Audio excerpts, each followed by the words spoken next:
your name? My name's Doug Graves. Doug, how long have you been with Zavcor? I've been with Zavcor almost 7 years now. 7 years, wow. And you're a trainer now, right? Is that what you're doing now? Yes, I first started when I was a driver here at Zavcor. Okay. And then when the school opened, that's when I decided to start training. Okay, how long have you been in the industry altogether? You don't have to say your age, Doug. But my age it'll give my age away. It'll give your age away. I've been a commercial driver for 53 years now. Oh wow, okay, all right. So you probably know a thing or two. So how's the industry changed from when you started? And I'm not talking like logbooks and stuff, but I'm talking more about the professionalism, the courtesy. What changes have you seen since you began driving? At one time, everybody was in the industry was looking out for everybody else. Yeah. But I've noticed lately that like at one time you would see a broken down truck, you would see 3 or 4 trucks around it. Yeah. You don't see that much anymore. Right. Everybody seems to be just down to business and, take care of themselves, which is an unfortunate thing. It is, and some of that is the drivers. I've got to say, some of it's also the insurance, because I used to drive. I drove for 25 years, and I hauled hazmat, and at the end there, even our company was saying don't stop anymore, even though I wanted to. So, you know, I went from letters from people I've helped to having none because they wouldn't let me stop. So that's the way it goes sometimes, right? Well, yeah, it goes that way too, but a lot of times when companies say that, what they're doing is they're protecting their drivers. Yeah, that's right. Because, well, unfortunately, everybody owns a gun. Yeah, you never know who you're helping out. Right? And if you try and help somebody out, you could be putting yourself in a bad situation. That's right. Totally understand that. Yeah. So now you're teaching the new generation, and with the amount of experience you've got, you probably could fill a month of just telling them stories about the road. So how do you know if a student's got it? Is there a way that you could tell if someone's going to be the real professional driver? What's a trait that you would look out for? What you really have to watch for is their attitude towards doing the job. Yeah. A lot of times it's the... Yeah, okay, hold on. Well, we'll just give them a minute. Never fails in the middle of an interview when you do that, right? Well, the nice thing is the fellow that's driving that truck happens to be one of our students. It's okay. It's okay. It's not his fault he has to leave. It's dispatch's fault. No, I didn't say that loud. We'll edit that. Okay, so we were talking about the professionalism of the industry and what trait you might look for in a brand new student to see whether they're going to be successful at this. Well, really, it's how they pick up on stuff. Yeah. There are people out there that, unfortunately, I say, can't walk down the street and chew bubble gum at the same time. Yeah. But you can tell with a student his interest, his eagerness. Yeah. I did have one student, a young lady, and she was out here in the yard with me with 3 other male students. Yeah. I turned to him to say, I need a volunteer to do what I just showed you. Yeah. And the guy started laughing because she jumped right in the truck. Oh, good for her. And attitude is a big thing towards it. Yeah.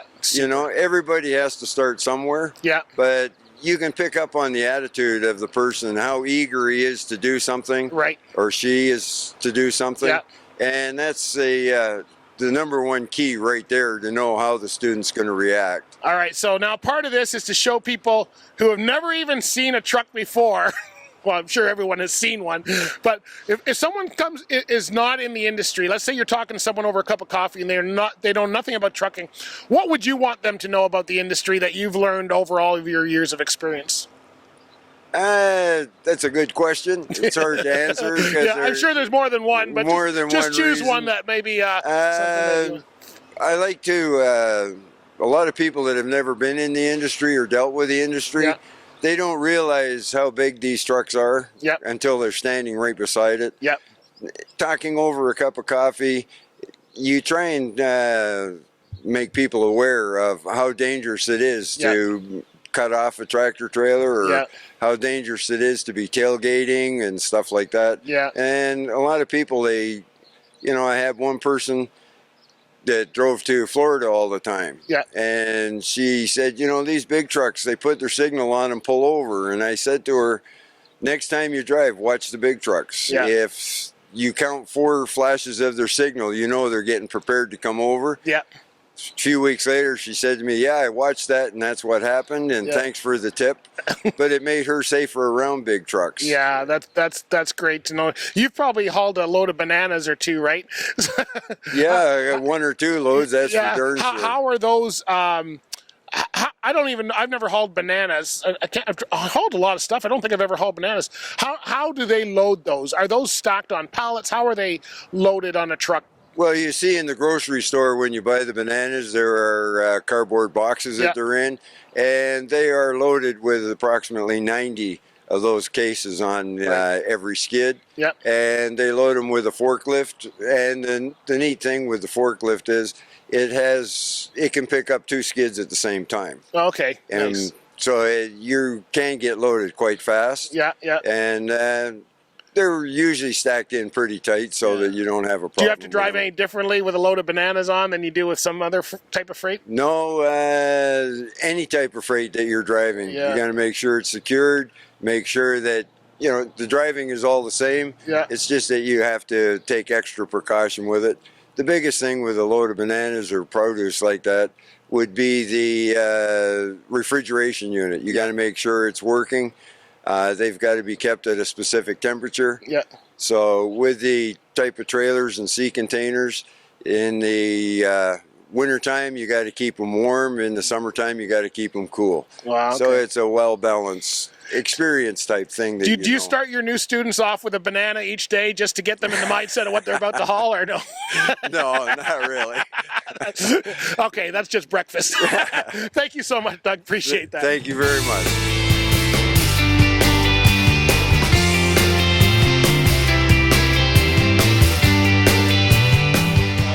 Okay, so I have Lynn here. How are we doing today? Good, I'm fine. How are you? Good. So you are an instructor here. I sure am. How long have you been an instructor at Zavcor? I'm on 2 years now. 2 years, okay. And you've been driving for a while, right? Oh, yeah. I started driving over almost 30 years now. Wow. So, yeah, a long time. I was a little girl in the truck with my father. So the family has a history of trucking? I've been in my whole, been around it pretty much. Been around it for since a child.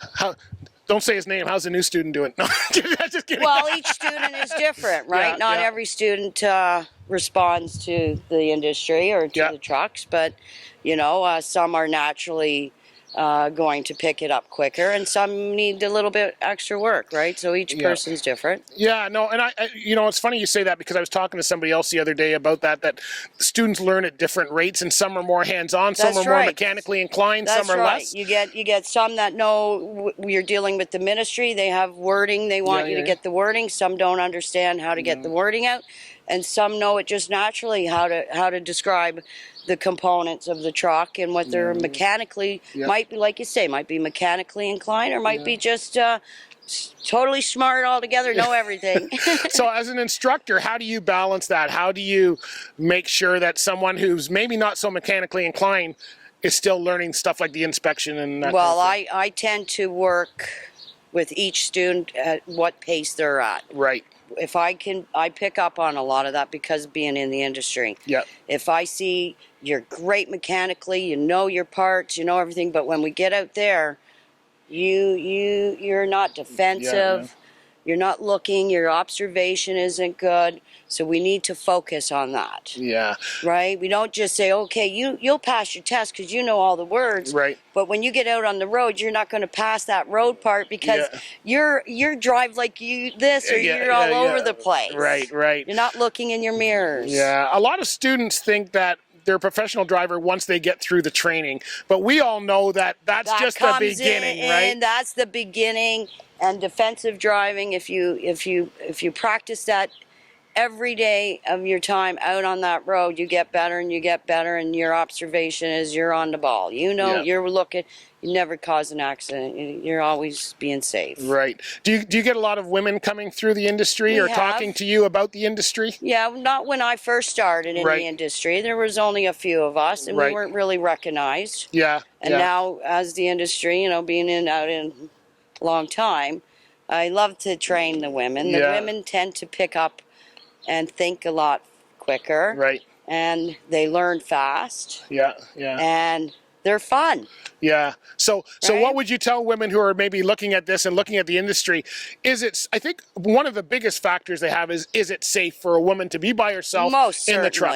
And I encourage, I have a friend right now, I'm trying to encourage her to come. Yeah. And I'd be happy to train her. Yeah. And, sometimes for women, it's been the man's world, yeah. and have been discouraged to get into it. Well, not anymore. Women are really powerful out here. Yeah. What's the attitude out on the road towards women? Like for us, like for myself, I've been dealing with the women for years. In fact, when I used to drive, there was probably about 5 women drivers we had at a couple of the different companies I was at, and they were awesome drivers. In fact, I'd rather run with them because they just wanted to get home. They didn't want to stop at all the truck stops and look at the chrome like my buddies. But you lead it to the barn, it's going, right? So they were always really good because if you wanted to get home, you ran with them. They just wanted to go home. But I'm familiar with the industry and been there a long time. Is it that same way out on the road with the general? It wasn't at first. When I was out there, it got picked on, and I had to be tough, and I had to stand up for myself, and you're not talking to me like that.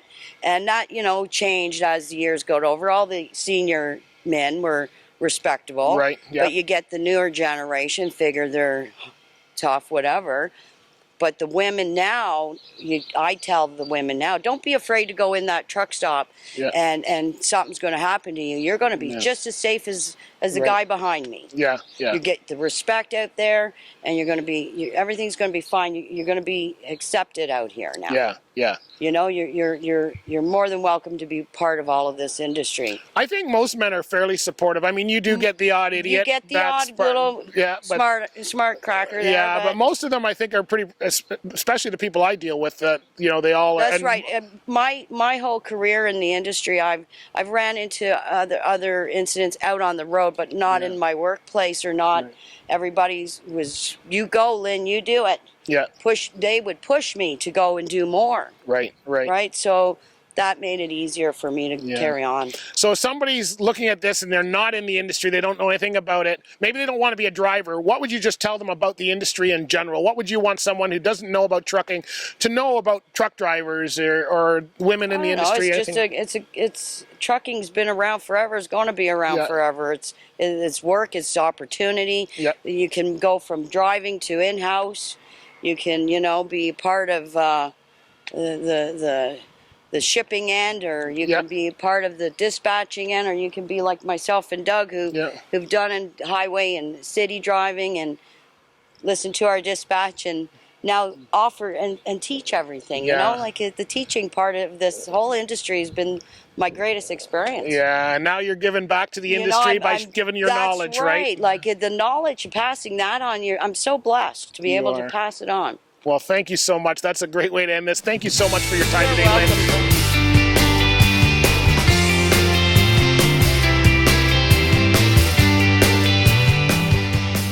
All right, Mr. Peter. We're here with Peter today. How are we doing? Good. Good. What are you doing now? You've been in this industry, I'm not going to say forever because that sounds really bad, but for a long time. For a long time, yes. How long have you been in the industry total? If you count doing what I'm doing now, teaching air brakes, and when I was doing recruiting when I met you, about 50 years. Yeah. Were you driving before that? Yes, I was. So you've seen a lot. Yeah. I started back in early 60s, late 60s, with a company called Smith Transport. Yeah. And then Highland was a subsidiary of theirs, a spin-off, if you will, and I went from there into Highland, and I drove for Highland, recruited for Highland, safety and compliance for Highland. Fantastic company. They're owned by, they're not even defunct now. They're out of business. They've been bought out and changed and all kinds of stuff now. So you're teaching air brakes now. Yes. Right?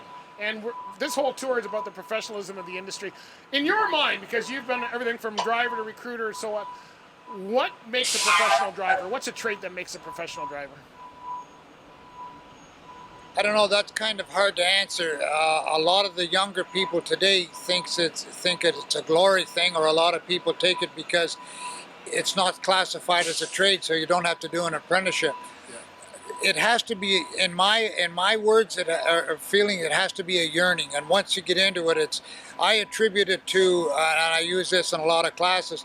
If you smoke, it's hard to quit smoking. Yeah. If you're a driver, it's hard to quit driving. Yeah, yeah. And you and I have both been out of the truck for a while, right? A long while. You stay in it. You still. Yeah. That's what keeps you looking young. Thank you. I still do this. I do this because I enjoy doing it, Yeah. and I do it because I think I'm giving back a little bit to the industry that was so good to me. Right. And it's a fantastic job, but it's a lonely job, and you know this, Bruce. Yeah. You're either, if you're a really sociable person and have to be around people, truck driving is not the job. Yeah. Yeah. Well, you meet people all over the. What was the best thing about driving when you were driving? Do you remember? Was there something that really kept you behind the wheel for a long time? All the places that I got to go to. Yeah.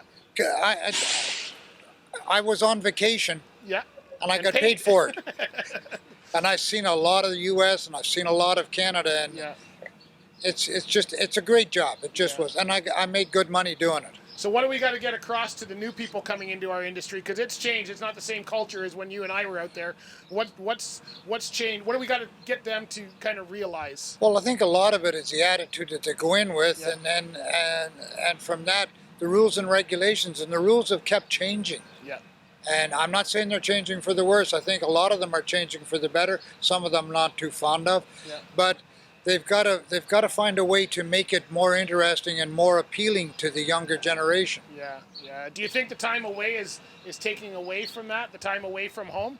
Well, I think that has a lot to do with it. A lot of companies that I've talked to have changed their perspective of how they run their operation. They'll run a driver 250 miles one way, turn him around and bring him back, so he's home on a really consistent basis. Yeah. This company here, Zavcor, you're home pretty much every second night. Yeah. On an average. Yeah. So that has a lot to do with it. I think that has a lot to do with the industry. Yeah. Back in the day when I was in it, you might be gone for 2 or 3 weeks. Yeah. Yeah.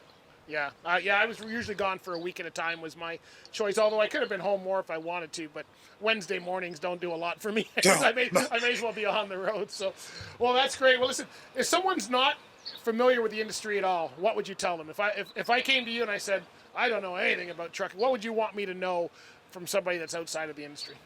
I would want you to know what the bottom line is at the end of the day, what to expect when you go out on the road. Yeah. A lot of people go with the perspective of, I'm just, even interviewing them when I was doing recruiting, how much money am I going to make? Yeah. Yeah. And the wife doesn't want to know that. Yeah. She wants to know what kind of money you're going to make, but she wants to know when are you going to be home? Is it direct deposit? Yeah. The other things. Yeah. It's the industry has changed a lot, like you just said about being home on a regular basis. Right. That has changed. But as far as going out, make sure the job is what you want to do. Some Yeah. people want to do truck driving, other people just don't want to do it. Yeah, yeah. You got to have a certain temperament for it, right? Absolutely. Yeah, and the safety's a big thing. You're teaching air brakes? Yes. Are we getting it? Safety is a big thing. We're still teaching the same things that were important in our day. It doesn't seem to change anything. You know, No, safety, there's not a lot of brakes are change. still a problem, and they'll always be a Yeah, problem. and 62% of the vehicles that are put out of service today are put out of service because of brake adjustment. Yeah. So learning that brake, so Learning what you're doing and why you're doing it. It's Yeah. all about safety.